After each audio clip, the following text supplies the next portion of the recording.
ஏன் அண்ணன் தம்பி 2 பேரும் அடிச்சுட்டு கிடக்குறாங்க, சிக்கலாயிரும். அண்ணன் தம்பி சண்டை போடுறாங்களா?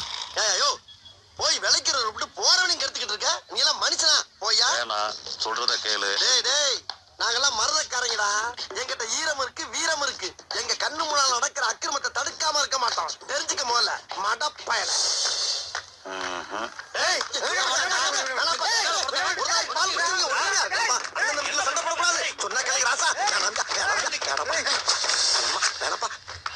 நல்ல வேலை 3 மணி நேரமா சண்டை போடுறோம், ஒருத்தி கூட வந்து விளக்கல.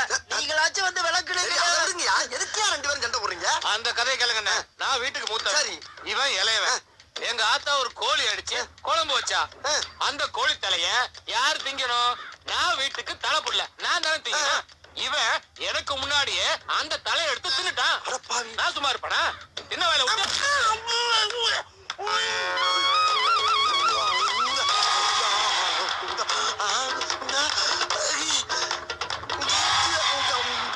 இப்படி ரத்தம் வர மாதிரி அடிச்சா நான் சும்மா விட்டுருவேன். 8 மிதிச்சு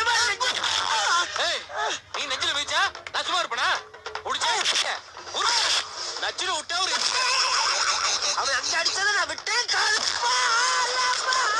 ஐயோ என்னன்னா சும்மா செஞ்சு காட்டுறதுக்கு வாயில இருந்து ரத்தமா வருது. போங்க, உங்க உடம்பு பிஞ்சு உடம்புன்னு. எனக்கு வேணாம் சொல்ற தம்பி. இல்லவே நம்ம 2 பேரும் சண்டையா போடக்கூடாது. வீட்டுக்கு போய் 2 கோழி வாங்கி நம்ம இஷ்டப்பட்டா சாப்பிடலாம். நல்ல வேலை மனசுல இருந்தெல்லாம் அண்ணன் கொட்டிட்டோம். வா வீட்டுக்கு போலாம். வா. நாட்டுல எவன் வெட்டி கிடிச்சத்தாலும் விளக்காம ஏன் போறாங்கன்னு எனக்கு இன்னைக்கு தாண்டா தெரியுது.